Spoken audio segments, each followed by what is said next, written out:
we are going to start first chapter of civics, that is on equality.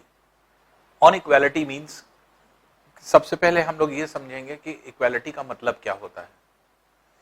Equality एक ऐसी चीज है जहां पर जो है आपके एक तरह से कॉन्स्टिट्यूशन और चाहे हमारा जो है देश की बात आती है, दोनों जगह पर जो है आपके एक तरह से इक्वालिटी को बहुत महत्व दिया गया है, बहुत इंपॉर्टेंस दी गई है. हमारे कॉन्स्टिट्यूशन में भी इक्वालिटी की बात की जाती है, और अगर हम जो है अपने देश की बात करते हैं तो देश में भी इक्वालिटी की बात की जाती है. तो इक्वालिटी एक इतना ब्रॉड सेंस है कि उसको हम लोगों को समझना पड़ेगा. इक्वालिटी किस किस सेंस में हो सकती है, क्या हो सकती है, वो हम लोग पहले जाने. इक्वालिटी जैसे हम लोग कहते हैं कि हर एक पर्सन को जो है आपके इक्वल राइट्स दिए गए हैं. आपने पढ़ा होगा हमारे फंडामेंटल राइट्स, हम सभी सिटीजन्स को इक्वालिटी का दर्जा देता है.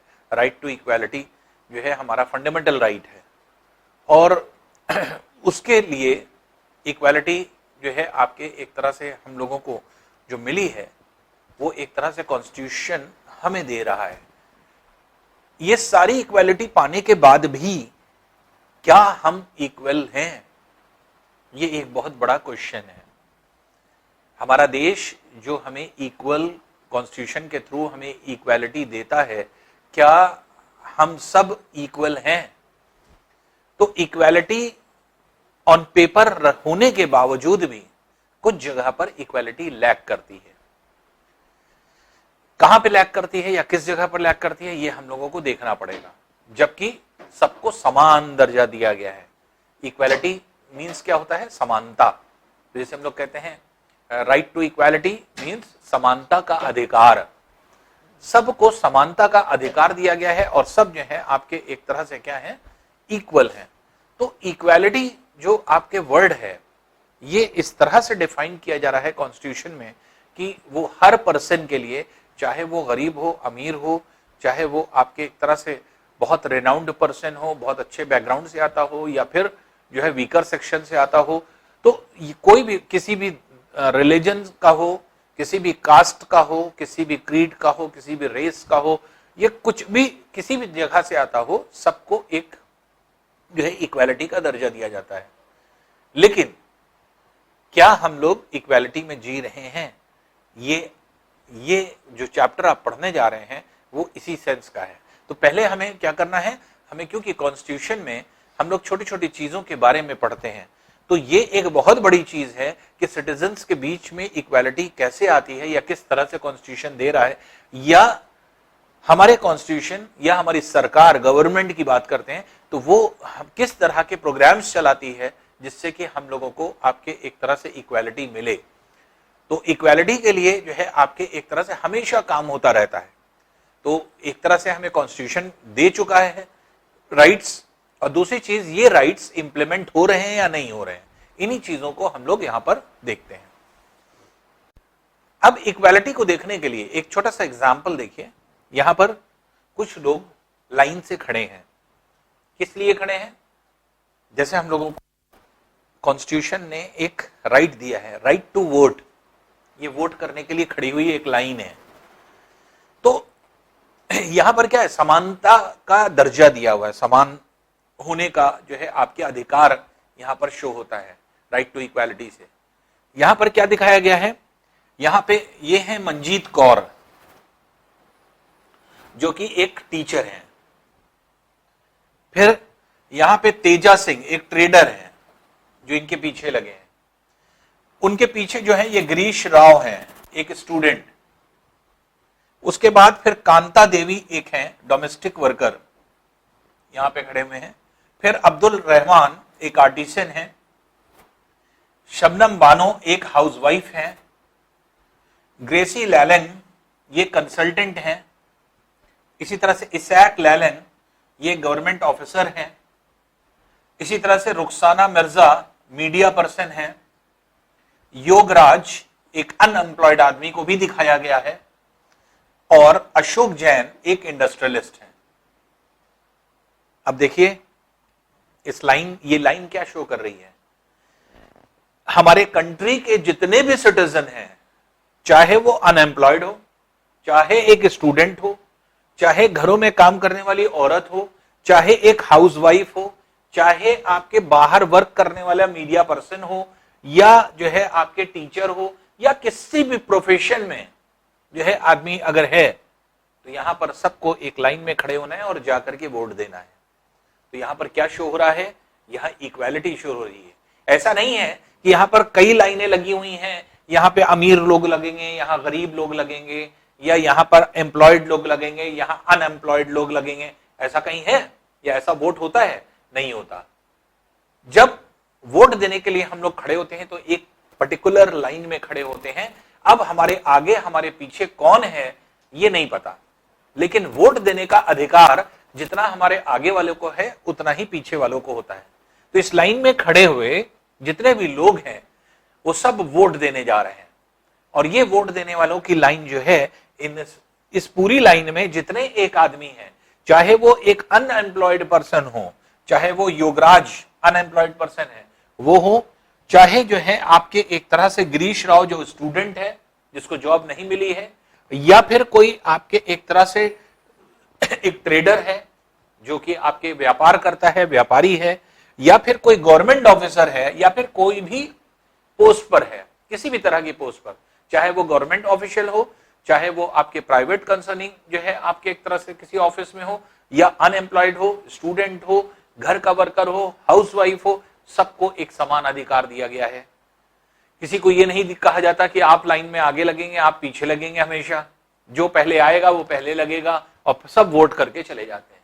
ये क्या है? ये हमारा कॉन्स्टिट्यूशन है। कॉन्स्टिट्यूशन ने इक्वालिटी का आधार जो है हमें जो है एक तरह से बेस दिया है। और ये जो आपके इक्वालिटी राइट है, राइट टू वोट, ये क्या है? ये आता है आपके समानता के अधिकार में।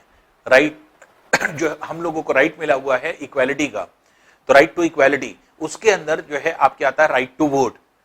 तो हर एक सिटीजन इंडिया में रहने वाला, किसी भी रीजन में, किसी भी कास्ट का हो, किसी भी रिलीजन का हो, किसी भी जो है बैकग्राउंड का हो, चाहे वो आपके पुअर फैमिली से बिलोंग करता हो, अच्छी फैमिली से बिलोंग करता हो, आपके जो है पढ़े लिखे फैमिली से बिलोंग करता हो, अनपढ़ हो, चाहे एम्प्लॉयड हो, चाहे वो अनएम्प्लॉयड हो, सबको एक बराबर दर्जा दिया कॉन्स्टिट्यूशन ने कि आप सब लोग जो हैं आपके एक तरह से वोट कर सकते हैं। तो ये जो पहली लाइन आपको दिख रही है, ये क्या शो कर रही है? ये आपके इक्वालिटी को शो कर रही है। तो ये अभी इस जो है एक तरह से जो हम लोग के जो एक तरह से रिप्रेजेंटेशन किया गया है वो इक्वालिटी को शो कर रहा है। लेकिन फिर वही बात आती है कि क्या इक्वालिटी जो है आपके समानता है? कहानी कौन जैसे यहां पर एक कांता देवी है। कांता देवी जो है आपके एक जो है यहां पर एक हाउस में वर्क करती हैं, डोमेस्टिक वर्कर हैं, और इन्हीं से हम लोग एक कहानी सुनते हैं और इन्हीं की कहानी जानते हैं। तब हम लोगों को यह पता चलेगा क्या इक्वालिटी का मतलब क्या होता है, कि हम लोग एक लाइन में खड़े हैं तो क्या हमें इक्वालिटी का दर्जा मिल गया या नहीं मिला। अब देखिए हम लोग आ रहे हैं एक छोटी सी स्टोरी जो कि कांता देवी की एक स्टोरी है। उसको अगर हम लोग स्टोरी को पढ़ें तब देखें कि क्या हमें समानता का दर्जा मिलता है, राइट टू इक्वालिटी मिलती है। तो कांता देवी जो है कहा जा रहा है on election day Kanta and her friend Sujata are waiting to cast their votes. उसी लाइन में दिखाया गया है। अब जैसे ये क्या है, ये वेट कर रही थी, अपने बारी का इंतजार कर रही थी। Isn't it good, Sujata, that we can all vote as equal citizens of India? Even Jain साहब is standing in the line with us. Jain साहब कौन थे? अब ये सुजाता अपनी फ्रेंड से कहती है, कांता देवी जो है ये अपने फ्रेंड से बात कर रही है, लाइन में लगी है वोट देने के लिए, और जो है अपनी फ्रेंड जो है सुजाता से बात कर रही है कितना अच्छा है कि वोट देने के लिए हम सब लोग एक ही लाइन में खड़े हैं, इवन जैन साहब भी इसी लाइन में खड़े हैं। तो ये जैन साहब कौन थे? जैन साहब वो हैं जिनके घर में कांता देवी काम करती हैं। तो एक काम करने वाली जो आपके एक तरह किसी जिस घर में काम कर रही है उसका मालिक भी उसी लाइन में खड़ा है और ये भी खड़ी है। तो इसको अच्छा लग रहा है ये चीज देख करके कि हमारे इंडिया में जो इक्वालिटी का दर्जा दिया गया है ये कितना अच्छा दर्जा है। वो ये है कि हम सब बराबर हैं, भले ही वो हमारे मालिक हैं लेकिन हमारी ही लाइन में वो भी खड़े हुए हैं। इसके कहने का मतलब ये है। अब उतनी देर में कांता की बारी आ जाती है कि वो जाती है वोट कर। तो उसकी फ्रेंड सुजाता क्या कहती है कि जाओ तुम्हारा टर्न आ गया, go on Kanta, it's your turn now, अब तुम जाकर के वोट करो। कांता देवी जाती हैं, वोट करती हैं। I will vote for the candidate who has promised to bring pipe water to our area. अब कांता देवी की देखिए सोच क्या है। कांता देवी कितना ब्रॉड सोच सकती हैं। कांता देवी सिर्फ ये कह रही हैं कि हमारे जो है आपके एरिया में एक ऐसा कॉन्टेस्टेंट है जो इलेक्शन कॉन्टेस्ट कर रहा है कि उसने वायदा किया है कि हमारे घरों तक जो है वो पाइपलाइन को लेकर के आएगा। एक छोटा सा मुद्दा कि पाइपलाइन उसके घर तक पहुंचेगी, वो जो है आपके कंटेस्टेंट कह रहा है इसलिए हम उसको वोट देंगे। इनकी कोई बहुत बड़ी डिमांड नहीं है कि हमारे यहां जो है आपके एक तरह से बहुत डेवलप सिटी बन जाए, बहुत सड़कें बन जाए, फ्लाईओवर बन जाए और ऐसा हो जाए। ये नहीं, एक छोटी सी जरूरत की चीज, नेसेसिटी। तो कांता के दिमाग में क्या है कि हमारे एरिया में फलाने कैंडिडेट ने प्रॉमिस किया है कि एक पाइपलाइन दौड़ाएगा जिससे कि हम लोग के घरों में पानी आएगा, इसलिए हम उसी को वोट देंगे। तो ये एक तरह से इनकी सोच थी। खैर वो वोट देती हैं। वोट देने के बाद देखिए उसके बाद क्या होता है, we'll see you later Kanta. Yes नमस्ते साहब। अब जैन साहब भी वोट देकर के जा रहे हैं अपने कार में और जैन साहब कह रहे हैं कि जो है कांता आपसे बाद में मिलते हैं। तो नमस्ते करके कांता भी कहती है जी जी साहब।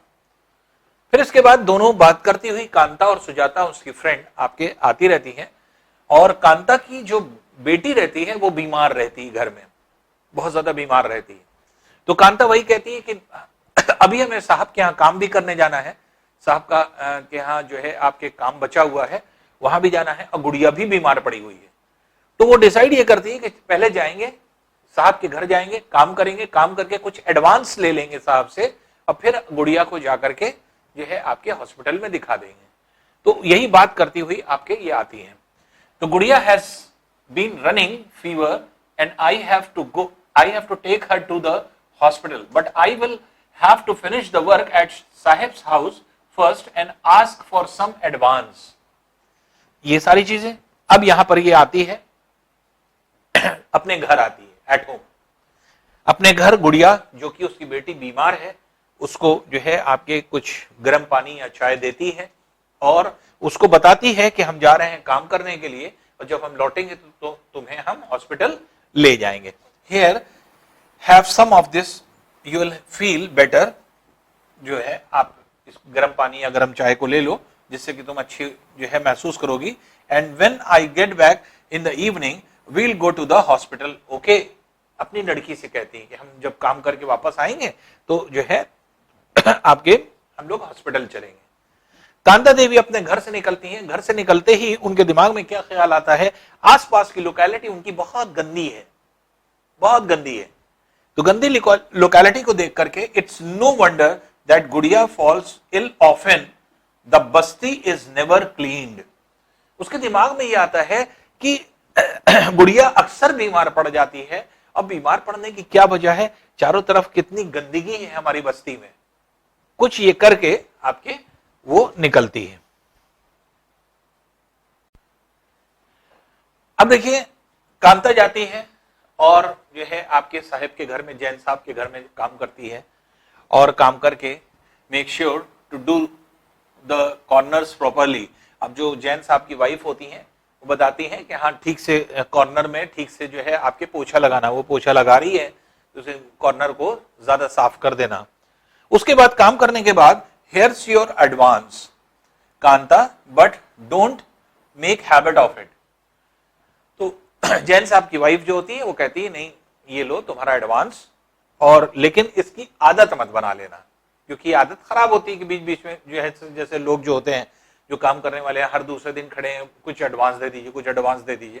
तो उससे क्या हो जाता है, उससे फिर उनके जो है आपके सिस्टम बिगड़ जाता है। सिस्टम किस तरह से बिगड़ता है कि आदमी को पहले से पता रहता है, इतना एडवांस वो ले लेता है कि उसका जो आपके एक तरह से मंथली जो पैसा होता है वो पहले ही एडवांस में ही चला जाता है और फिर एडवांस उतारना बड़ा मुश्किल होता है। तो इसलिए जो है आपके लोग मना करते हैं कि हाँ एडवांस जो है नहीं लेना चाहिए।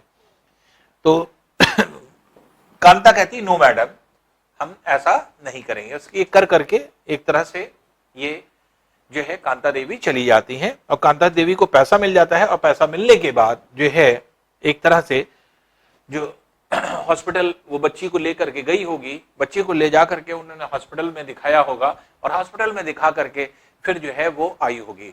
अब यहां पर क्या है, यहां सारी चीजें उसको जो है एक तरह से ये देखिए ये स्टोरी क्यों बताई गई।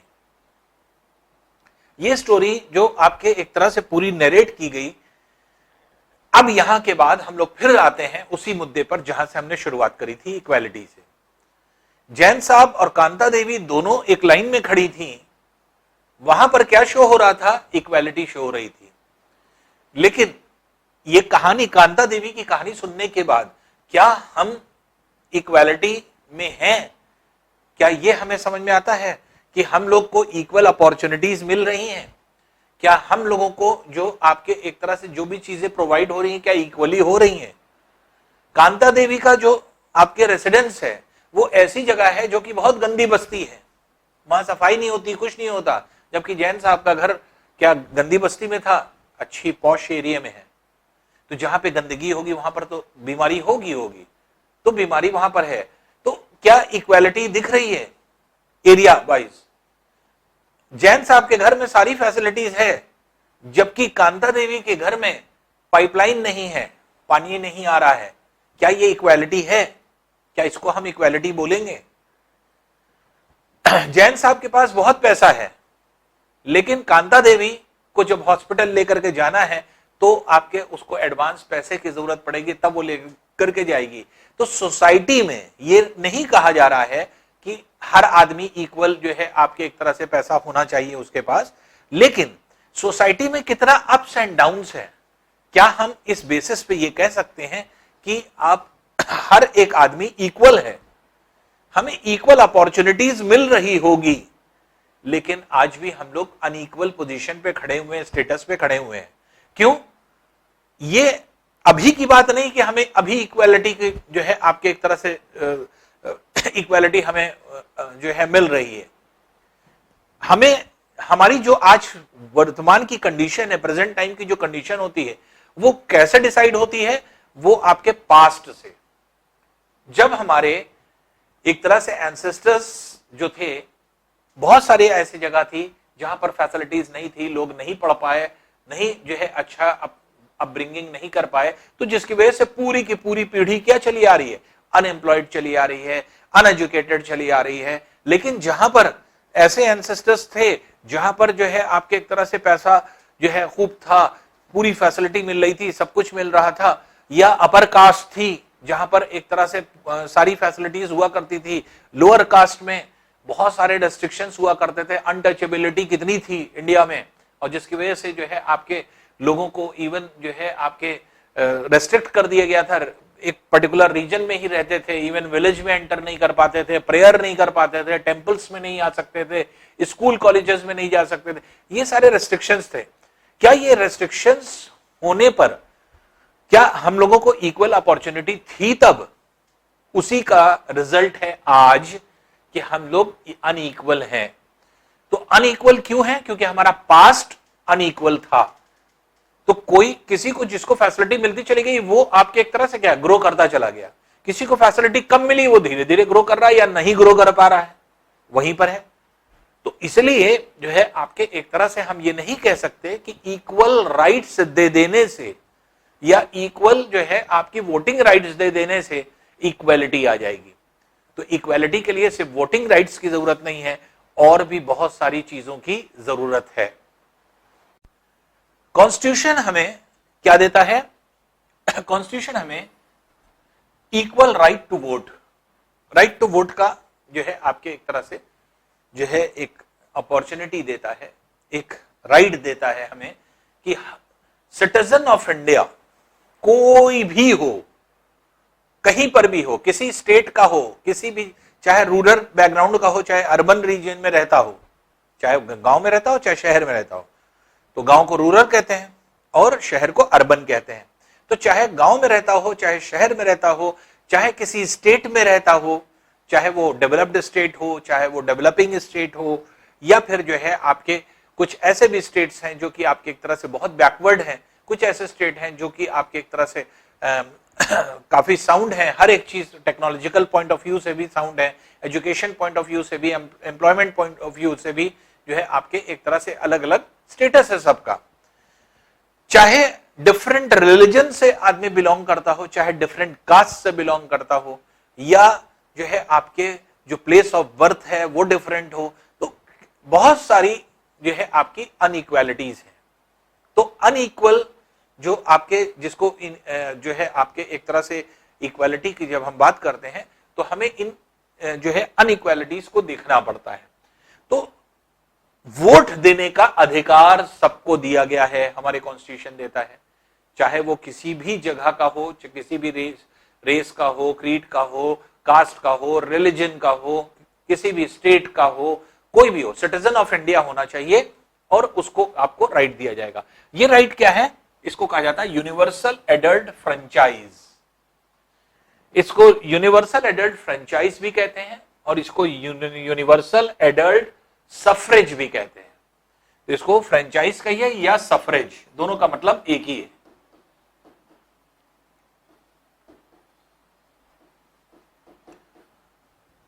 तो यूनिवर्सल, पहला वर्ड क्या है? यूनिवर्सल बता दिया गया। यूनिवर्सल के मतलब क्या? सब पर लागू। इसके मतलब कंट्री के हर सिटीजन, जो भी इंडियन है, जो भी भारतीय है, सब पर लागू। यूनिवर्सल का मतलब ये हो गया। एडल्ट यहां पर कह रहा है, एडल्ट का मतलब क्या हुआ?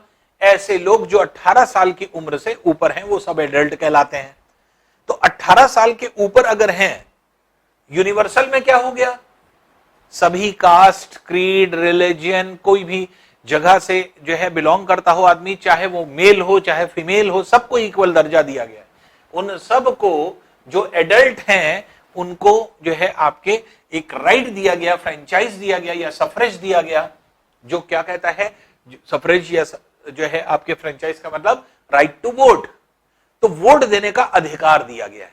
इसके मतलब कि कंट्री में 18 साल के ऊपर के जितने लोग हैं जो कि आपके एक तरह से इंडियन सिटीजन हैं, तो चाहे वो गरीब हो, अमीर हो, एम्प्लॉयड हो, अनएम्प्लॉयड हो, मेल हो, फीमेल हो, या फिर किसी भी बैकग्राउंड के हो, तो वो क्या है, उनके पास आप अपना अधिकार है, वोट देने का अधिकार है कि वो वोट दे सकते हैं। तो ये क्या है? इसी को क्या कहा जाता है? यूनिवर्सल एडल्ट फ्रेंचाइज या यूनिवर्सल एडल्ट सफरेज।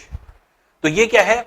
ये एक तरह से कॉन्स्टिट्यूशन ने हम सभी सिटीजन्स को एक राइट दे दिया है कि आप सब लोग वोट कर सकते हैं, ये आपका अधिकार है।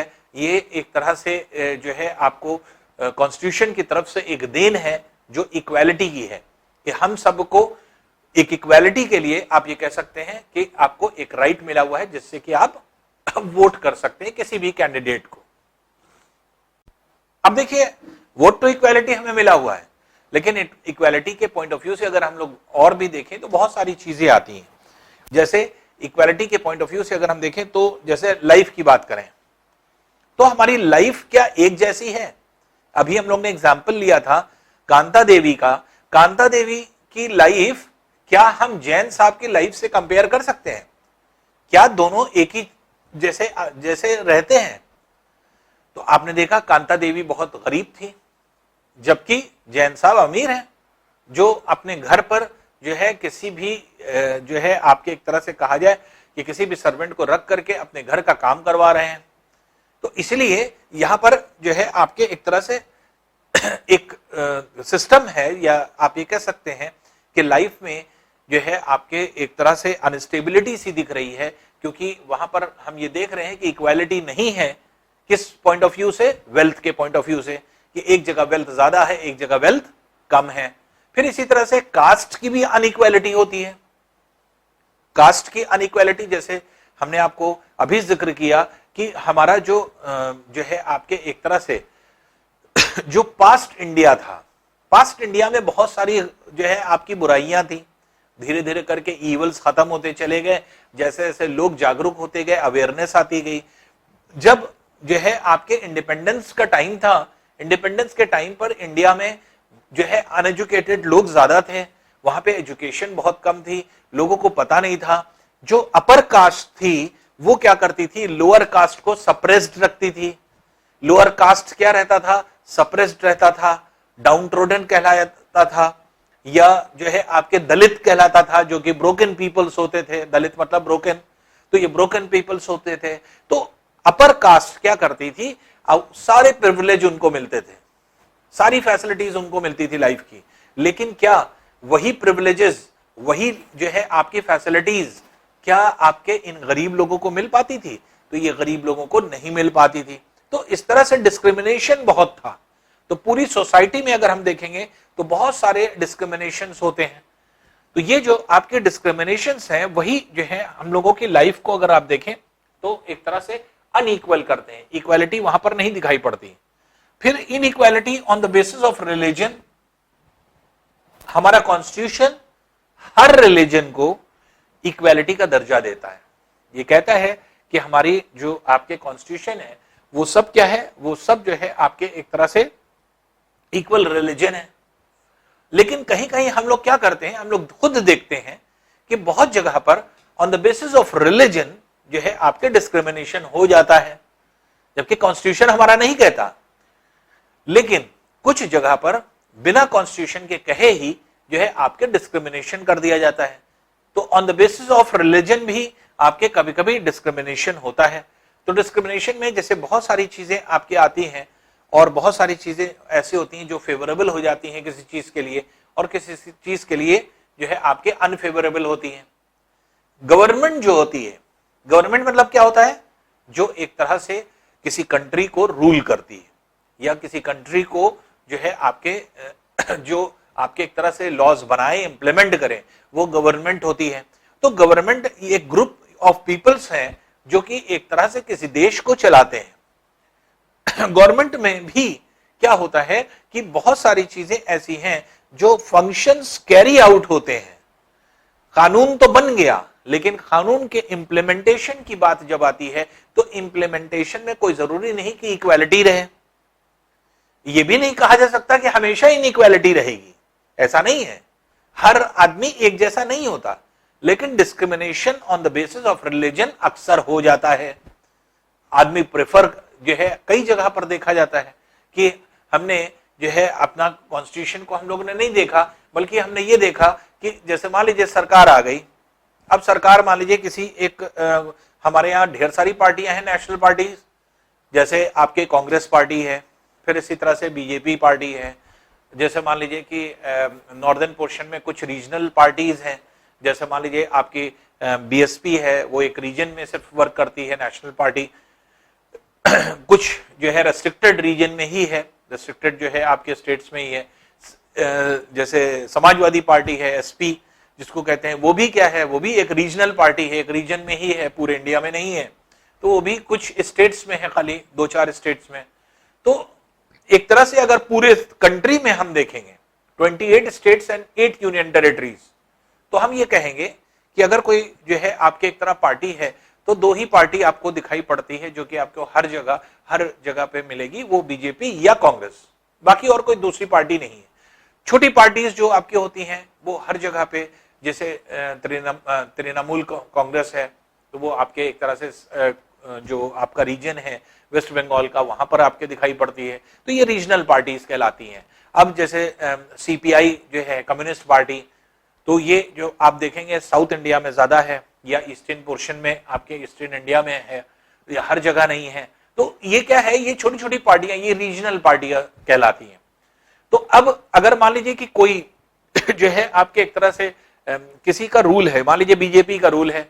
अब जब बीजेपी का रूल है तो भाई जो गवर्नमेंट चला रहा है वो बीजेपी का पर्सन है। ये नहीं कहा जा सकता कि बीजेपी वाला डिस्क्रिमिनेशन करेगा, या कांग्रेस पार्टी अगर रूलिंग पार्टी है तो कांग्रेस डिस्क्रिमिनेशन करेगी। लेकिन क्योंकि अधिकार जो है आपके एक तरह से गवर्नमेंट के पास होता है, तो कभी कभी इनडिस्क्रिमिनेशन हो जाता है। अब इनडिस्क्रिमिनेशन कैसे होता है ये हम लोग देखते हैं। तो हम लोग यहां पर देखिए दलित के केसेस में जो है डिस्क्रिमिनेशन हुआ, कैसे होता है, किस तरह से होता है, तो हम लोग दो स्टोरीज पढ़ने जा रहे हैं। एक स्टोरी पढ़ेंगे प्रकाश वाल्मीकि की, जो क्या बताता है, ये बताता है कास्ट की जो है आपकी इनइक्वालिटी को। क्या हमारे यहां जो कास्ट है, क्या सब एक बराबर कास्ट है? क्या एक बराबर दर्जा दिया जाता है? नहीं। फिर एक और हम लोग कहानी पढ़ेंगे जो मिस्टर एंड मिसेस अंसारी जो है आपके, एक स्टोरी ये भी है। तो एक एक करके दोनों स्टोरी हम लोग लेंगे। तो मिस्टर एंड मिसेस अंसारी की जो है ये इनइक्वालिटी ऑफ रिलीजन की स्टोरी है। तो कास्ट की इनइक्वालिटी कैसे समझेंगे? प्रकाश वाल्मीकि के जो है आपके एक तरह से स्टोरी पढ़ करके, और जो है आपके एक तरह से मिस्टर मिसेस अंसारी की जो है आपके स्टोरी सुनेंगे, तो वो रिलीजन की इनइक्वालिटी या डिस्क्रिमिनेशन को शो करता है। देखिए अब क्या है, जैसे प्रकाश वाल्मीकि क्या है, ये दलित फैमिली से बिलोंग करते थे, और इन्होंने अपनी ऑटोबायोग्राफी में जो है आपके एक तरह से ये पढ़ लिख करके आपके एक जो है रेनाउंड पर्सन बने, और रेनाउंड पर्सन बने, और उन्होंने अपनी ऑटोबायोग्राफी लिखी है, और उस ऑटोबायोग्राफी का नाम है झूठन। तो झूठन के नाम से जानी जाती है। और उस झूठन में उन्होंने लिखा है कुछ चीजें। क्या लिखा है उन्होंने लिखा है, हमारे चाइल्डहुड में जब हम बहुत छोटे थे, तो बहुत छोटे होने पर जो है हम स्कूल जाया करते थे। हमारा स्कूल ऐसा था कि जो है जिस तरह से पाठशाला होती है, लोग बच्चे जाते हैं तख्ती अख्ती ले करके, और जो है पहुंच करके जो है जमीन पे बैठ करके हम लोग पढ़ा करते थे। और वहां पर क्या है, वहां पर जो है एक मैट बिछी होती थी जिसको टाट कहा जाता है। टाट पे लोग बैठते थे, तो टाट को जो है एक तरह से मैट बिछी होती थी, उसी पर जाके सारे बच्चे बैठते थे और टीचर आपके पढ़ाते थे। प्रकाश वाल्मीकि को याद है कि उनका बचपना कैसे बीता। तो उन्होंने बचपनों की बहुत सारी कहानी को डिस्क्राइब किया है, और उन्होंने अपने स्कूल डेज को डिस्क्राइब किया है। उन्होंने कहा कि हमें बड़ा दुख हुआ अपनी स्टोरी को जब हमने एनालाइज किया, अपने बचपन को जब हमने एनालाइज किया, कि वहीं पर हम ऐसी सोसाइटी में थे जहां पर कास्ट का बहुत बड़ा डिफरेंस था। प्रकाश वाल्मीकि जी ने कहा कि हम दलित फैमिली से बिलोंग करते थे, और दलित फैमिली से बिलोंग करने की वजह से क्या होता था, जब हम स्कूल में एंटर करते थे, क्लासरूम में एंटर करते थे, तो जितने लोग होते थे वो सब जो है हट जाते थे रास्ते से, और हम कभी भी टाट पे नहीं बैठ सकते थे। बच्चों के लिए टाट लगा होता था, लेकिन उस टाट पर, उस मैट पर हम लोग नहीं बैठ सकते थे। टाट से बहुत दूर हम पीछे बैठा ले जाते थे, तो हम लोग टाट के नजदीक भी नहीं आ सकते थे। जमीन पे हम लोग यहां पर बैठा करते थे।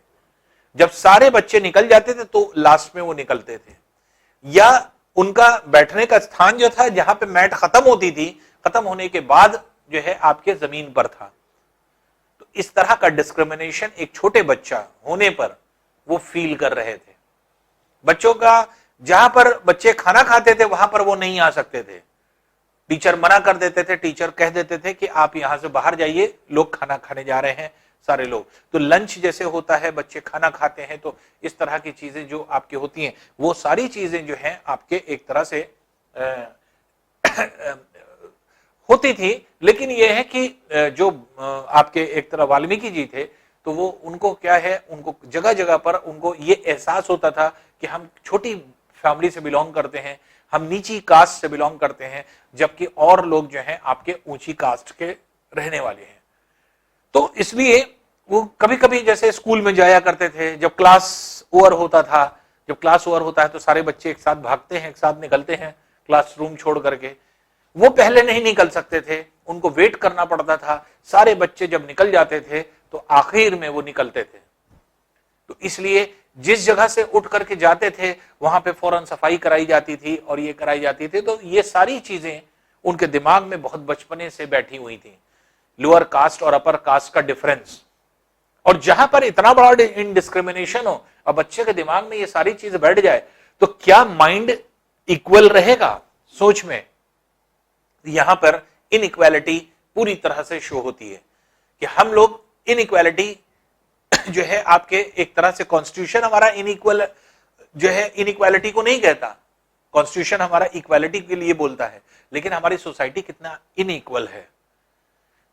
तो यहां पर क्या है, ये छोटी छोटी ऐसे चीजें हैं जो आपके एक तरह से हम लोग अगर एनालिसिस करें तो हम लोग को ये पता चलेगा कि भले ही हमें कॉन्स्टिट्यूशनली इक्वालिटी का दर्जा दिया जा रहा है, हम सब समान हैं, लेकिन हमारी सोसाइटी समान नहीं है, हमारी सोसाइटी इक्वल नहीं है। हमारी सोसाइटी में बहुत सारे डिस्क्रिमिनेशंस हैं, बहुत सारे अलगावपन हैं, बहुत सारी अप्स एंड डाउन्स हैं, हमारी हर एक चीज डिफर है। तो यहां पर क्या है, तो इक्वालिटी की जब हम दर्जे की बात करते हैं तो यहां पर क्या है, तो जो आपके एक तरह से वाल्मीकि जी थे, तो उनके स्टोरी से, उनके ऑटोबायोग्राफी से हमें यह क्लियर हो गया कि हाँ कास्ट कितना बड़ा जो हम लोगों के यहाँ फैक्टर है, ये कास्ट जो होता है ये कैसे इनइक्वालिटी जो है क्रिएट करता है। अब देखिए रिलीजन की इनइक्वालिटी क्या है, हम लोग अनइक्वल हैं, अनइक्वल जिसको हम इनइक्वालिटी भी बोलते हैं, तो हम लोग अनइक्वल हैं। अनइक्वल कैसे हैं या किस तरह से, रिलीजन के पॉइंट ऑफ व्यू से। तो एक छोटी सी स्टोरी है मिस्टर एंड मिसेस अंसारी की। मिस्टर एंड मिसेस अंसारी जो है आपके एक जगह पे घर देखने जाते हैं, और घर जो है रेंट पर इनको लेना होता है। रेंट के लिए जाते हैं, सारी बातें हो चुकी होती हैं, रेंट फाइनलाइज जो है आपके हो जाता है, कितना रेंट मिलेगा, ये सारी चीजें हैं, ये सारी चीज फाइनल हो जाती है। अब इन लोग तैयारी करते रहते हैं मिस्टर और मिसेस अंसारी कि हम लोग ने कमरा ले लिया है, घर ले लिया है, और हम लोगों को शिफ्ट करना है, उस घर में जाना है। तो अल्टीमेटली लास्ट टाइम वो अपने जो मकान मालिक होते हैं वो आपके एक तरह से उनके पास जाते हैं, और फाइनली जो भाई जो प्रोसेस होता है वो ये होता है कि पहले एडवांस दीजिए और तब जो है एंटर करिए। तो उसी पर्पज से वो जाते हैं, और जो आपके एक तरह से जो आपके मालिक थे, मकान मालिक, तो वो जो है आपके उनसे जितनी भी जो है आपके एक तरह से पैसा फिक्स हुआ था वो अमाउंट वो लेकर के पहुंचते हैं कि हम आज जो है उनको दे देंगे। तो ये ऐसा टेनेंट जो है आपके एक तरह से पैसा लेकर के जाते हैं कि हम जो है किराया देंगे।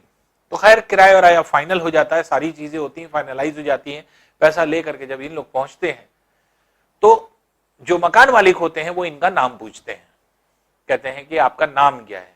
सारी चीज फाइनल हो जाने के बाद जब ये बताते हैं आप लोग कौन हैं, तो बताते हैं मिस्टर एंड मिसेस अंसारी। जैसे ही वो मिस्टर मिसेस अंसारी बोलते हैं वैसे ही जो है वो फौरन पैसा वापस कर देते हैं और कहने लगे, कहते हैं कि हम मुसलमानों को अपना घर नहीं देते, हम मीट खाने वालों को अपना घर नहीं देते। तो मीट खाने वालों को अपना घर नहीं देते, ये ठीक बात है, वहां पर बात सही है। बहुत सारे लोग ऐसे हैं जो अवॉइड करते हैं, बिल्कुल सही बात है, मीट खाने वालों को हम मकान नहीं देते, ये इशू यहां तक ठीक था। लेकिन जैसे ही मिस्टर और मिसेस अंसारी दुखी हो जाते हैं और ये देखते हैं कि चलिए ठीक है, तो ये भी बात है कि मान लीजिए कि एक हिंदू फैमिली है, वो अवॉइड करती है मीट को, तो हो सकता है वो ये नहीं चाहेगी कि हाँ कोई भी टेनेंट अगर आए तो मीट बनाए। तो वहां पर एकदम बात उस जो है आपके एक तरह से मकान मालिक की भी एकदम सही थी, मिस्टर और मिसेस अंसारी को भी बात सही लगती है कि हो सकता है भाई वो उन्होंने मना कर दिया, ठीक है। लेकिन जब मिस्टर और मिसेस अंसारी निकलने लगते हैं, जब आने लगते हैं, तो उनको उनके घर से एक महक आती है, और जो महक थी वो किसकी थी, फिश बनने की। उनके घर में फिश बन रही थी। तो फिश बन रही थी, तो अब यहां पर गलती जो है आपके एक तरह से किसकी हो गई, या किसकी कहां पर गलत हो गया आदमी, यहां पर इनइक्वालिटी की बात आ गई, डिस्क्रिमिनेशन की बात आ गई कि मीट आप खुद खा रहे हैं, फिश की खुशबू आपके घर से आ रही है, आपके घर में फिश बन रही है, वो भी मीट का ही हिस्सा है, और आप ने सिर्फ नाम सुना और नाम सुन करके मना कर दिया कि हम आपको टेनेंट नहीं रखेंगे क्योंकि आप मुस्लिम हैं और मीट खाते हैं। तो मीट अगर वो नहीं खा रहे होते तब तो वहां पर वो सही थे, लेकिन खुद मीट खा करके और आप ये मना कर दें कि नहीं आप मुस्लिम हैं, आप मीट खाएंगे, तो वहां पर जो है आपके ये इनडिस्क्रिमिनेशन शो हो रहा है, डिस्क्रिमिनेशन शो हो रहा है। तो डिस्क्रिमिनेशन जो है on the basis of religion भी बहुत है। हमारा कॉन्स्टिट्यूशन नहीं कहता कि इस तरह का डिस्क्रिमिनेशन रखिए, लेकिन कंट्री में इस तरह के बहुत सारे डिस्क्रिमिनेशन है। तो ऐसा नहीं कि कोई दो ही जो है आपके रिलीजन के बीच में, जितने रिलीजन हैं सब आपस में एक दूसरे को डिस्क्रिमिनेट करते हैं on the basis of religion. और ये हम इंडियंस को समझना चाहिए कि हम सब क्या हैं, हम सब इंडियंस हैं और हमारा कॉन्स्टिट्यूशन जो है हमें इक्वालिटी का दर्जा देता है, हमें राइट देता है इक्वल होने का। इसलिए जितना अधिकार एक रिलीजन के लोगों का है उतना ही अधिकार दूसरे लोगों को रहने का है, या किसी भी चीज का है। किसी भी एक रिलीजन को आपके ज्यादा अधिकार और कम अधिकार नहीं दिया गया है। यह हमारा कॉन्स्टिट्यूशन कभी कहता ही नहीं है। भले ही लोग किसी भी रिलीजन से बिलोंग करें, चाहे वो मेजॉरिटी से बिलोंग करें, चाहे माइनॉरिटी से बिलोंग करें, सबका दर्जा एक है। और यही हमारा राइट टू इक्वालिटी कहता है। हमारे फंडामेंटल राइट्स में हम सबको राइट्स दिए गए हैं जो कि ये बताते हैं कि हम सब क्या हैं, हम सब एक हैं। अब देखिए, जहां पर बात आती है आपकी inequality of religion and inequality of caste, तो यहां पर क्या होता है कि डिग्निटी हर्ट करती है। डिग्निटी क्या होती है? जैसे किसी व्यक्ति की अंतरात्मा जो अपर कास्ट का है, या फिर कोई ऐसे रिलीजन का है जिसको प्रिविलेज मिल रहा है, या जो अपने आप को जो है ये मान रहा है कि हाँ हम सुपीरियर हैं, दूसरे इंफीरियर हैं, तो जो इंफीरियर फील कर रहा है वो एक तरह से हर्ट होता है। तो जब कोई भी जो है आपके एक तरह से आत्मसम्मान जिसको कहा जाता है, जिसको डिग्निटी बोलते हैं, आत्मसम्मान की बात आती है, तो वहां पर आदमी क्या होता है, डिस्क्रिमिनेटेड फील करता है, हर्ट फील करता है। तो एक तरह से दुखी फील होता है, दुखी अपने आप को समझता है जब वो ये समझता है कि हाँ जो है ऑन द बेसिस ऑफ जो है आपके इक्वालिटी, या ऑन द बेसिस ऑफ जो है आपके रिलीजन और कास्ट, हमें जो है आपके अनइक्वल माना जा रहा है। तो जैसे कि हम लोगों ने दो स्टोरी अभी हम लोग ने पढ़ी, एक वाल्मीकि जी की।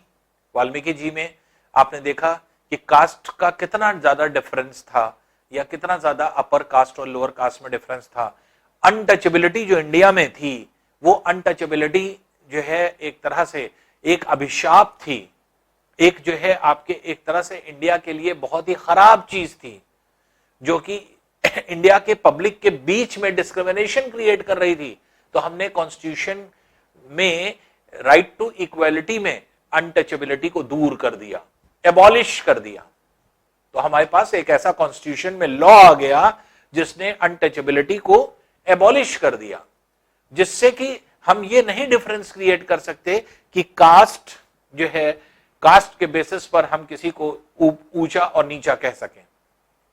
वहीं पर डॉक्टर अंसारी, जो अंसारी और जो है मिसेस अंसारी और मिस्टर अंसारी की फैमिली थी, उनकी बात अगर हम करें, वो रिलीजन पॉइंट ऑफ व्यू से उनकी डिग्निटी हर्ट हुई। रिलीजन पॉइंट ऑफ व्यू से उनकी डिग्निटी इस तरह से हर्ट हुई कि एक समाज का आदमी दूसरे समाज के आदमी से कह रहा है कि आपको हम अपने रेंट पर इसलिए नहीं रखेंगे कि आप मेरे रिलीजन के नहीं हैं, आप डिफरेंट रिलीजन के हैं। तो रिलीजन के बेस पर कोई भी चीज मना कर देना, ये हमारा कॉन्स्टिट्यूशन नहीं कहता, क्योंकि हमारे कॉन्स्टिट्यूशन ने सभी रिलीजन को समानता का अधिकार दिया है।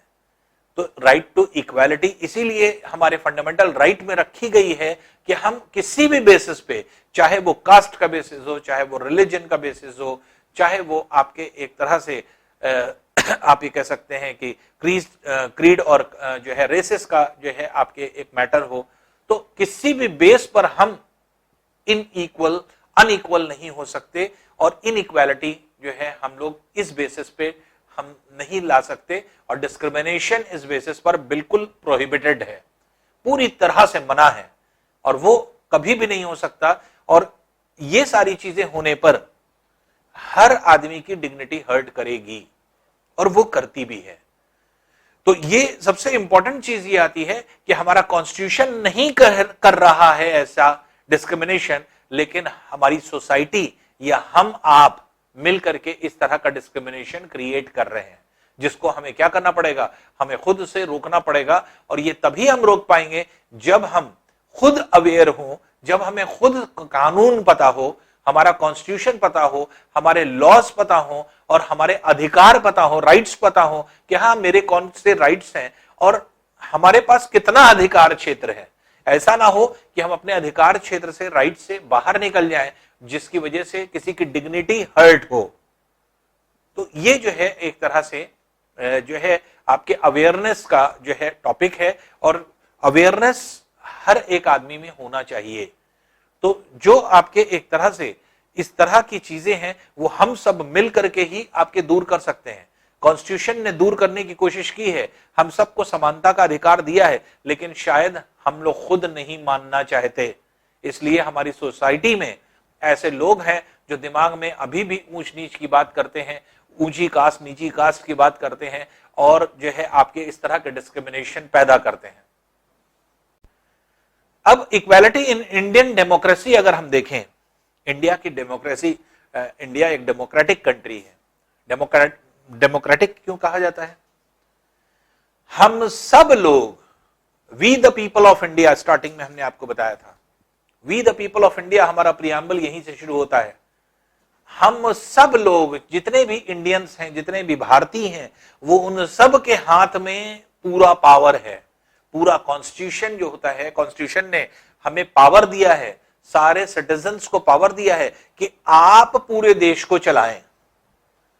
जो देश पब्लिक के द्वारा चलाया जाता है, पीपल के वजह से चलाया जाता है, पीपल जो है इलेक्ट करता है अपना रिप्रेजेंटेटिव, और वो रिप्रेजेंटेटिव्स जो हैं आपके एक तरह से कॉन्स्टिट्यूशन को चलाते हैं, तो वो क्या है, आपके एक तरह से डेमोक्रेसी कहलाती है। तो जब हम सब जितने भी सिटीजन ऑफ इंडिया हैं, वो सब अपने देश को चला रहे हैं, तो हमारा देश क्या है, डेमोक्रेटिक है। और डेमोक्रेटिक इंडिया में जो है आपके समानता का अधिकार दिया गया है, राइट टू जो है आपके, अगर हम लोग देखें इक्वालिटी, तो अगर आपको बहुत डिटेल से पढ़ना है तो आप जो हमारा टॉपिक है, आप फंडामेंटल राइट्स, उस फंडामेंटल राइट्स को आप डीपली पढ़ेंगे, आपको सारी चीजें ये मिल जाएंगी। शॉर्ट में हम लोग एक बार डिस्कस करने की कोशिश करते हैं कि राइट टू, कॉन्स्टिट्यूशन हमारे इक्वालिटी कैसे देती है। राइट टू इक्वालिटी जो हम लोगों को मिली है वो आर्टिकल 14 से आर्टिकल 18 के बीच में। तो हमारा जो अधिकार है ये कॉन्स्टिट्यूशन हमें कहां देता है, हमारे आर्टिकल में, अनुच्छेद में, इसको हिंदी में अनुच्छेद और इंग्लिश में आर्टिकल बोलते हैं। अनुच्छेद 14 से 18 में, आर्टिकल 14 टू 18 में। आर्टिकल 14 क्या कहता है? आर्टिकल 14 मतलब आपके जितने भी आपके लॉज बनाए गए हैं वो सब जो है आर्टिकल, जो है आर्टिकल के नाम से, आर्टिकल 1, आर्टिकल 2, आर्टिकल 3, आर्टिकल 14 से अगर हम देखें तो ये क्या कहता है, equality before the law. Equality before the law क्या है? इसके मतलब चाहे वो हिंदू हो, मुस्लिम हो, क्रिश्चियन हो, किसी भी रिलीजन से बिलोंग करता हो, किसी भी कास्ट से बिलोंग करता हो, किसी भी जो है प्लेस से बिलोंग करता हो, किसी भी जो है स्टेट से बिलोंग करता हो, तो अगर इंडियन है तो उन सब को बराबर जो है आपके एक तरह से लॉस से देखा जाएगा, सबके लिए कानून बराबर है, इसका मतलब ये हुआ। तो इक्वालिटी बिफोर लॉ के मतलब सभी के लिए कानून एक बराबर है। तो जो कानून बनाया जाएगा वो किसी पर्टिकुलर पर्सन के लिए नहीं बनाया जा रहा है, बल्कि इंडियंस के लिए बनाया जा रहा है। इसलिए जितना मेरे ऊपर लागू होगा उतना ही आपके ऊपर भी लागू होगा।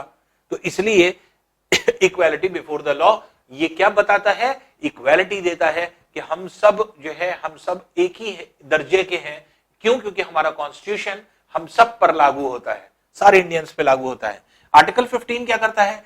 Prohibition of discrimination on the basis of religion, caste, race, sex और प्लेस ऑफ बर्थ। हमने आपको क्या बताया? आर्टिकल 15 क्या बता रहा है कि डिस्क्रिमिनेशन को प्रोहिबिट किया जाता है। प्रोहिबिट करने का मतलब रोका जाता है पूरी तरह से। आप डिस्क्रिमिनेट नहीं कर सकते, आप अंतर नहीं कर सकते, डिफरेंस नहीं कर सकते। किस बेसिस पे?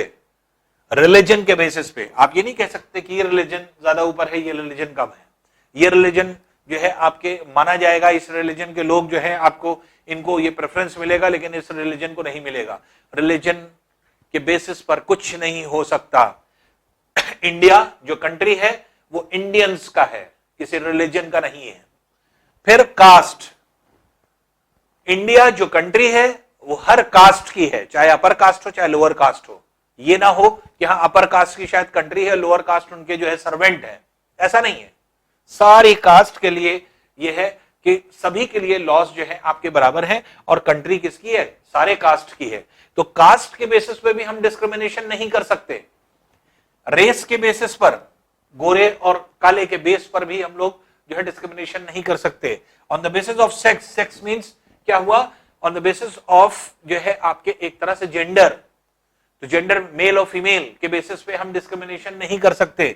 On the basis of place of birth, किस जगह पे आपकी बर्थ हो रही है, किस स्टेट में आप हैं, ऐसा नहीं कि जो है महाराष्ट्र वालों को या दिल्ली वालों को या फिर जो है आपके एक तरह से पंजाब वालों को एक अलग प्रेफरेंस मिलेगा, और जबकि जो है आपके केरला वाले, तमिलनाडु वाले या फिर असम वालों को अलग प्रिविलेज मिलेगा, ऐसा नहीं है। On the place of birth discrimination नहीं किया जा सकता। ये क्या है, हमारा आर्टिकल 15 कहता है, क्या बता रहा है, डिस्क्रिमिनेशन मत करो, हम सब इक्वल हैं। चाहे रिलीजन का बेस ले लें, चाहे कास्ट का, चाहे रेस का, चाहे सेक्स का, चाहे प्लेस ऑफ बर्थ का। फिर आर्टिकल 16 क्या कहता है, आर्टिकल 16 कहता है equality of opportunity in the matters of public employment. जब कोई नौकरी निकलती है, जब कहीं पे वैकेंसीज क्रिएट होती हैं किसी पब्लिक सेक्टर में, पब्लिक सेक्टर में आप ये नहीं कह सकते कि ये नौकरी फलाने रिलीजन के लोगों के लिए है, ये नौकरी फलाने कास्ट के लोगों के लिए है, ये नौकरी जो है इस जेंडर के लोग के लिए है, मेल के लिए है, फीमेल के लिए नहीं है, ये नौकरी उत्तर प्रदेश वालों के लिए है, बाकी और किसी स्टेट वालों के लिए नहीं कर सकते। इंडिया में एम्प्लॉयमेंट का जो भी आपके एक तरह से अपॉर्चुनिटी है, सबको बराबर अपॉर्चुनिटी है। कोई अगर जॉब निकाली जाएगी या कोई वैकेंसी जो है आपके क्रिएट होगी, तो किसी भी जॉब के लिए या किसी भी वैकेंसी के लिए पब्लिक सेक्टर में क्या होगा, सबको इक्वालिटी का दर्जा है। जितना एक लोग जो है आपके एक तरह से वैकेंसी या को जो है आपके भर सकते हैं, उतना ही दूसरे भी। तो इसके मतलब जो हमारा एक तरह से जो आपके एम्प्लॉयमेंट का जो तरीका है वो क्या है, वो भी इक्वल है, सबको अपॉर्चुनिटी बराबर मिलेगी। जो बेस्ट होगा उसको जो है आपके एक तरह से जॉब मिलेगी। तो वैकेंसीज जो क्रिएट होती हैं या जो पब्लिक सेक्टर में जितने भी आपके एम्प्लॉयमेंट मैटर है, वो सब क्या है, वो इक्वालिटी के बेसिस पर देखा जाएगा। सभी को, सारे इंडियंस को समान अपॉर्चुनिटी, सेम अपॉर्चुनिटी मिलेगी। तो यही चीज जो है आपके जो है इक्वालिटी ऑफ अपॉर्चुनिटी जो है आपके आर्टिकल 16 में दिया गया है। आर्टिकल 17 क्या करता है, अबॉलिशन ऑफ अनटचेबिलिटी। प्रकाश वाल्मीकि जी की कहानी अभी हम लोगों ने सुनी, उन्होंने क्या बताया, उनके बचपन के दिन उनको याद आ गए जब उनको टाट पर नहीं बैठाला जाता था बल्कि जमीन पर दूर बैठाला जाता था, लोगों से डिस्क्रिमिनेट किया जाता था। उसी को हमारा कॉन्स्टिट्यूशन पूरी तरह से प्रोहिबिट करता है, एबॉलिश करता है अनटचेबिलिटी। हमारे सोसाइटी में किसी को भी किसी बेसिस पर कि लोअर कास्ट का है तो वो पीछे बैठेगा और अपर कास्ट का है तो वो आगे बैठेगा, ऐसा कभी कोई डिस्क्रिमिनेशन कहीं नहीं हो सकता, किसी प्लेस पर नहीं हो सकता, किसी जगह नहीं हो सकता। क्यों? क्योंकि ये हम लोगों का फंडामेंटल राइट है, ये फंडामेंटल राइट है, ये हम लोगों का अधिकार है। ये फंडामेंटल राइट्स जो दिए गए हैं, ये क्या है, हमारा आर्टिकल 17 क्या कहता है, अबॉलिशन ऑफ अनटचेबिलिटी। इसका मतलब कि सोसाइटी में कहीं पर ये नहीं कह करके आपको उठाया जा सकता या भगाया जा सकता, या फिर एक जो है आपके एक तरह से कोई आपके बैनर लगा करके जो है आपको रोका जा सकता है कि हाँ यहाँ पर अपर कास्ट वाले आएंगे, लोअर कास्ट वाले नहीं आएंगे। या ये भी नहीं कह सकते कि यहाँ लोअर कास्ट वाले आएंगे, अपर कास्ट वाले नहीं आएंगे। इस बेसिस पे आप क्या है, उस जगह को या उस प्लेस को या उस इवेंट को आप सक्सेसफुल नहीं कर सकते या इवेंट नहीं कर सकते। आप ये कह सकते हैं जहां पे आप डिस्क्रिमिनेशन इस जो है आपके इस बेसिस पे कर रहे हैं। तो अनटचेबिलिटी को इसीलिए एबॉलिश कर दिया गया, खत्म कर दिया गया। दूसरी चीज आर्टिकल 18 क्या कहता है? Abolition of titles. टाइटल्स जो दिए जाते थे, तो पहले जैसे आपके एक तरह से टाइटल्स लोग जो है आपके धारण किया करते थे, जैसे राजा, महाराजा, है ना, महाराजा का जो है आपके एक तरह से दिया जाता था, राय साहब। तो ये सब क्या है? ये टाइटल्स हुआ करते थे। तो पहले टाइटल्स दिया करते थे बड़े बड़े लोगों को, जिनके पास बहुत वेल्थ होती थी, पैसा होता था। तो ये डिस्क्रिमिनेट करता था कि हाँ ये बहुत पैसे वाले इसलिए इनको ये टाइटल मिला हुआ है, एक गरीब आदमी उसको टाइटल ही नहीं मिल दिया जाता था। तो टाइटल क्या करता था? डिस्क्रिमिनेशन क्रिएट करता था हमारी सोसाइटी में। तो इसमें कि महाराजा आ रहे हैं जो है आपके फलाने आ रहे हैं, आपके अगर टाइटल लगा हुआ है तो ऐसे जो है आपके इस तरह के टाइटल्स को एबॉलिश कर दिया गया। सिर्फ जो एजुकेशनल और डिफेंस के पर्सन जो है आपके एक तरह से सिर्फ टाइटल लगा सकते हैं। जैसे पढ़े लिखे लोगों में जैसे डॉक्टर्स हैं, डॉक्टर अपने नाम के पहले क्या लगाते हैं? डॉक्टर। इंजीनियर क्या लगाते हैं? इंजीनियर लगा सकते हैं, वो टाइटल है, तो वो आपके लगाया जा सकता है। फिर उसके अलावा जैसे मान लीजिए कि जितने भी डिफेंस में पर्सन होते हैं या आर्मी पर्सन होते हैं वो लगा सकते हैं, क्योंकि वो डिस्क्रिमिनेशन नहीं शो कर रहा है, वो रैंक शो कर रहा है। जैसे हम कहते हैं फलाने कैप्टन हैं, फलाने कर्नल हैं, फलाने जो हैं आपके एक तरह से आपके आर्मी में चीफ हैं। तो इस तरह के जो आपके एक तरह से टाइटल्स दिए जाते हैं ये अलाउड हैं। क्यों? क्योंकि ये रैंक्स को डिफाइन कर रहे हैं, ये डिस्क्रिमिनेशन नहीं क्रिएट कर रहे हैं। तो डिस्क्रिमिनेशन जो चीजें क्रिएट कर रही है, इनइक्वालिटी, वो पूरी तरह से एबंडेंट है, पूरी तरह से एबॉलिश कर दी गई इंडियन कॉन्स्टिट्यूशन में। तो इंडियन कॉन्स्टिट्यूशन ने ये सब समानता का अधिकार हमें दिया है, और ये सारी चीजें जो है हम लोगों को जो है आपके एक तरह से इक्वल मिली हुई हैं, चाहे आप किसी भी रिलीजन के हो, किसी भी कास्ट के हो, या किसी भी बर्थ प्लेस के हो, आप सबको एक बराबर जो है कॉन्स्टिट्यूशन देखता है। अब देखिए गवर्नमेंट की पॉलिसीज जो होती हैं, जैसे दो तरीका इंडिया में जो है अपनाया जाता है इक्वालिटी के लिए। हम इक्वालिटी के लिए कर क्या रहे हैं?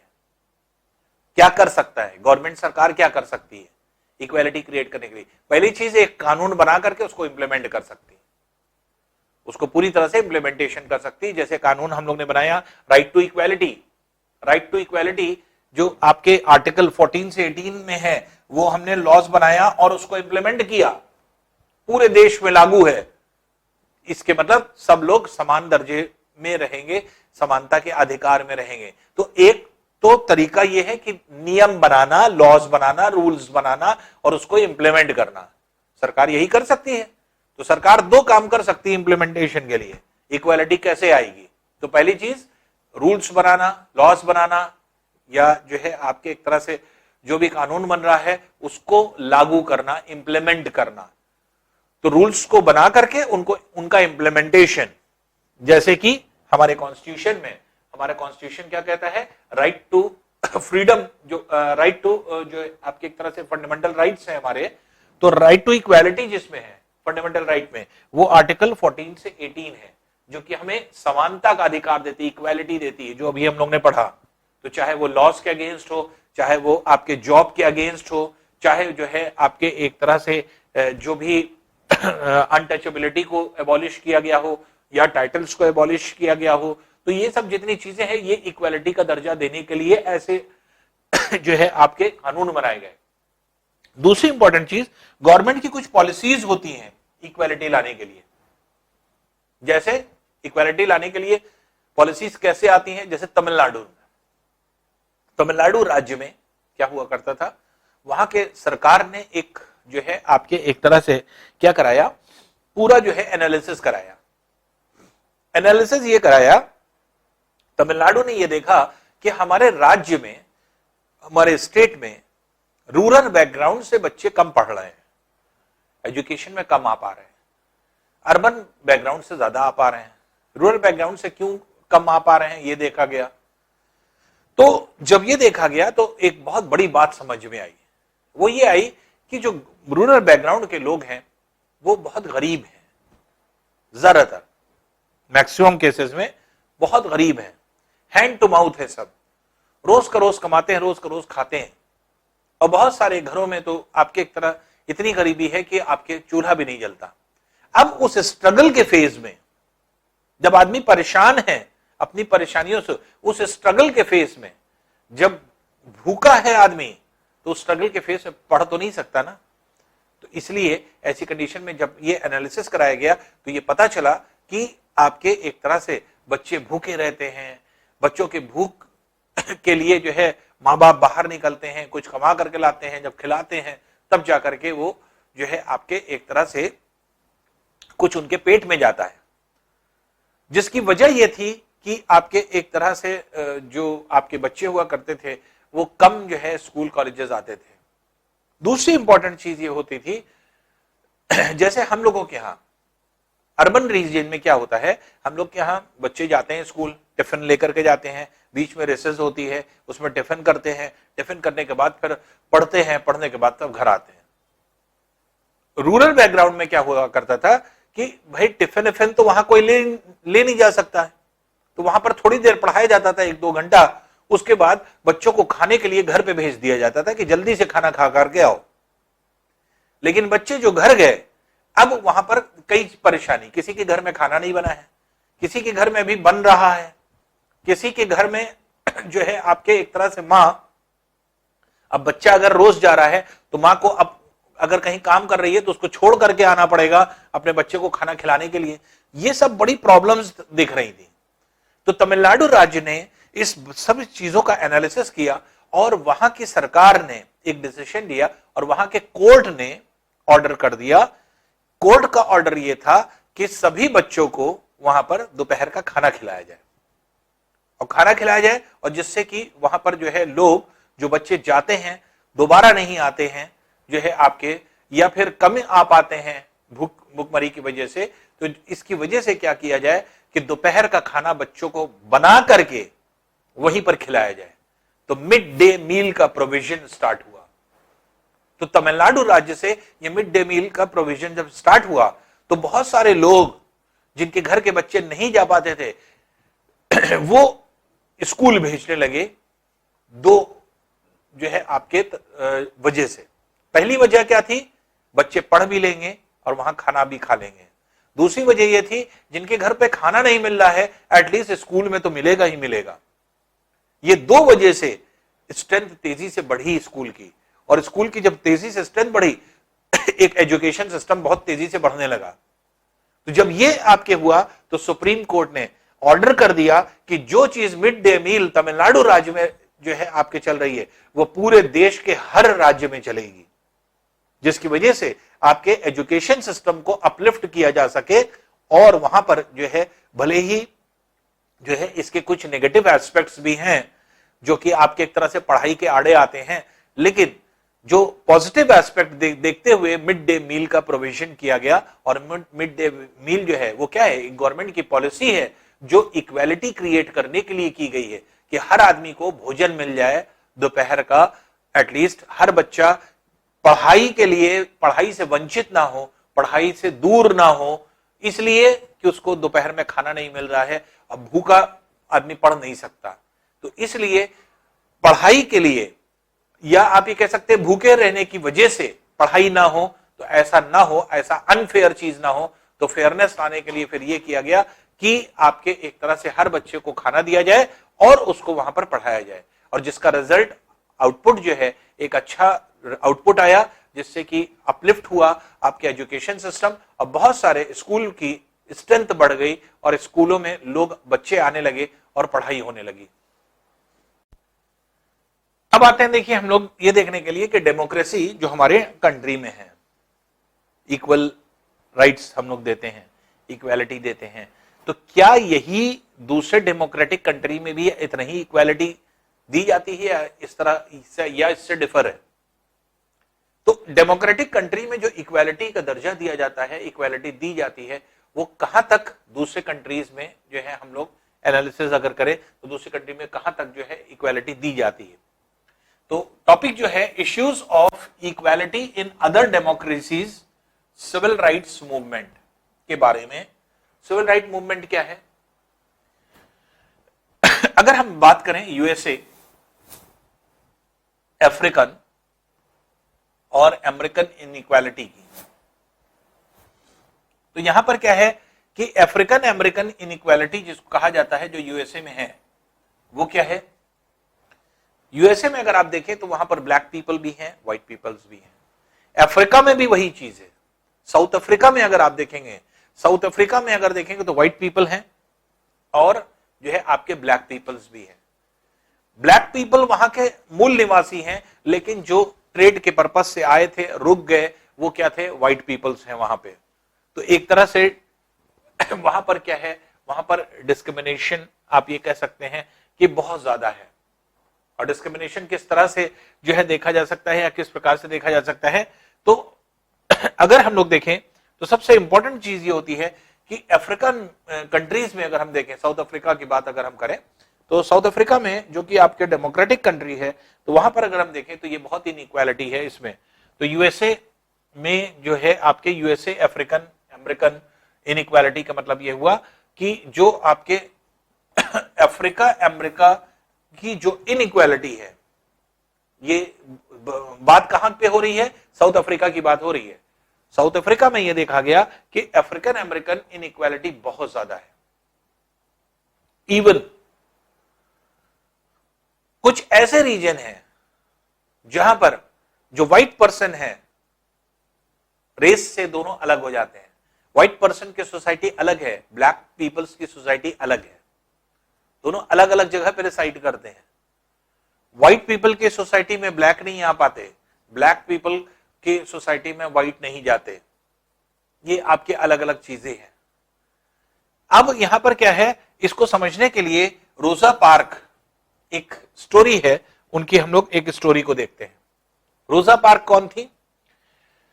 सिविल राइट्स मूवमेंट में अगर आप देखें तो रोजा पार्क को दिखाया जा रहा है, ये है, ये क्या है? ये आपके एक तरह से अफ्रीकन जो है आपके फैमिली से बिलोंग करती थी, और ये जो है आपके अफ्रीकन फैमिली के मतलब वहां के बैकवर्ड लोग आप ये कह सकते हैं कि अफ्रीकन को जो काले लोग होते थे तो उनको थोड़ा सा बैकवर्ड समझा जाता था।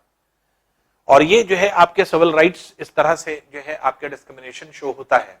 तो इनइक्वालिटी के लिए हम लोग पढ़ना है तो दूसरी डेमोक्रेटिक कंट्री में हम लोग यहां पर देखें तो जैसे आपको पता है कि इसी जो साउथ अफ्रीका है, साउथ अफ्रीका में जो ब्लैक और जो व्हाइट का जो डिस्क्रिमिनेशन था, इसी के लिए नेल्सन मंडेला ने, अगर आपने नाम सुना होगा तो नेल्सन मंडेला थे जिन्होंने आपके फाइट किया था। तो और जो है आपके एक तरह से ये उन्होंने राइट्स दिलाने की कोशिश करी थी। सिविल मूवमेंट राइट जो था वो यही था कि जो है आपके ब्लैक और व्हाइट पीपल में डिस्क्रिमिनेशन नहीं होना चाहिए, और उसके डिस्क्रिमिनेशन के लिए नेल्सन मंडेला ने जो है आपके एक तरह से एक अभियान चलाया था, और जिसकी वजह से क्या है कि जो आपके एक तरह से उनको नोबेल पुरस्कार भी दिया गया था। तो एक वही उसी तरह की आपके एक तरह से ये स्टोरी है।